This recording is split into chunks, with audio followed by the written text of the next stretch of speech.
Pag ikaw hindi ka pa umikot dito, Ewan ko na lang talaga pag hindi ka pa... Kanta niya eh. Bakit pa ako iikot? Bakit pa ako? Mama, kumusta na? Di na tayo laging nagkikita. Miss na kita sobra.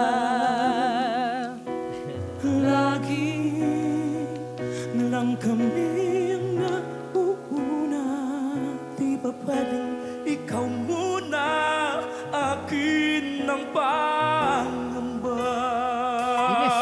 Dahil ikaw aking sa tuwing ako'y Getting goosebumps, man. ang dahilan. Just turn on aking pagkahinga. Kaya huwag mag-alala, ipikit ang iyong mata. Pahinga muna. Ang sarap tumakbo, pindutin para sa kanya. Yung nagawa pa. Kaya hindi ko kasi stress sa pakinig niya kasi it's his song. Ako na.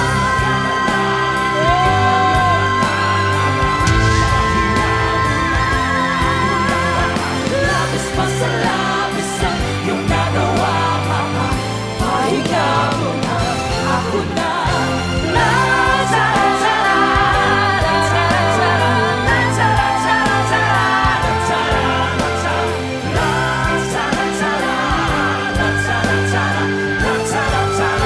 May nag-whistle?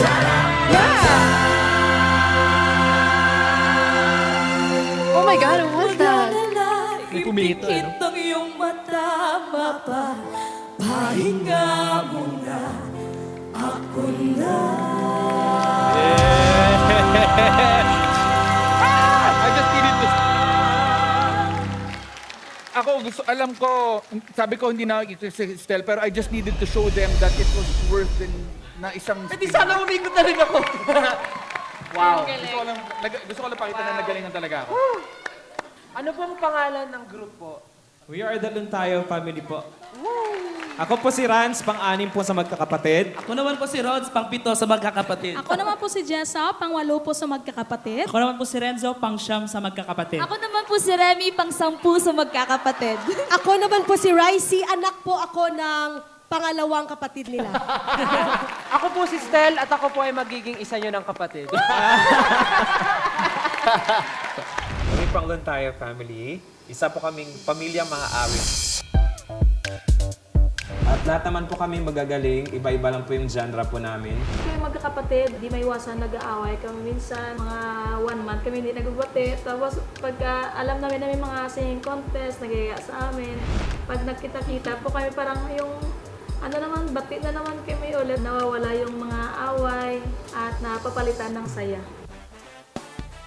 Growing up, paano ba naging influence nyo sa, dahil nagkaroon kayo ng pagmamahal dito sa sarili? Unang-una talaga yung panganay namin na kapatid. Siya yung parang mahilig sa musika. So kaming mga kapatid na maliliit, kung ano yung kanta niya, memorize din po namin lahat. Doon po sa Negros Occidental, ang aming po, ang hanap buhay talaga is pagsali sa mga singing contest, sa mga barangays. Kahit sobrang layo po yan, dinadayo po yan ng nanay namin. Dala po kami nung maliit pa po kami. At saka, yun talaga yung nagtulong sa amin upang kami ay mapaaral sa hanggang college po. Free po kami lahat na dahil po sa pagkanta namin. Isa po sa mga hindi po namin makakalimutan talaga na experience na magkakapatid. Nung kami po ay sumali sa isang barangay na medyo malayo po sa amin. Mga mahigit 10. Ang sakay lang po namin ay isang tricycle po. So mayroon po sa taas, mayroon sa likod at mayroon sa harap, sa loob at sa gilid. Nung paakyat na po yung tricycle sa tulay, kami po ay nahulog. Ako po bilang isang kuya nila, sobrang hindi ko po maisip ko na yung gawin ko. Saan ako hingi ng tulong? Unahin ko ba sila? Kasi po may tricycle, tapos si Remy po nadaganan po ng tricycle dito. Sabi ko, hindi ako pipindot ng dahil lang kanta namin to. Pero nung paano nyo nilaro, ginawa nyo ng sarili nyong rendition, paano nyo ako kiniliti, doon nyo ako nakuha, kaya sabi ko, para... Paano yung kilite, Estel? Ganon. Uy, Uy, wag naman dyan, malakas ka!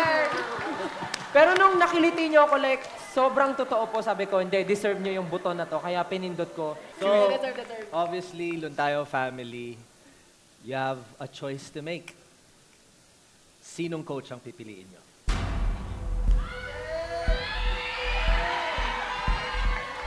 Hindi na ako magugulat dyan.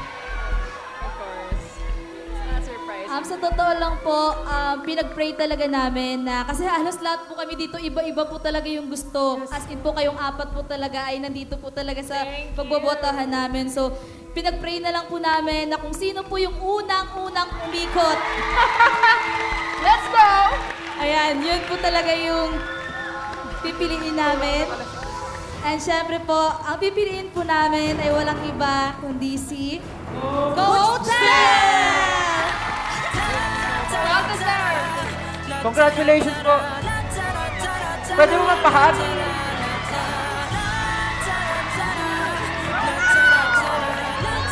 Sobrang saya po namin kasi siya po yung umikot kasi yung kanta niya talaga talaga naalala namin yung nanay namin. Pinagandaan po namin kasi hindi lang po dahil si Coach Tel po yung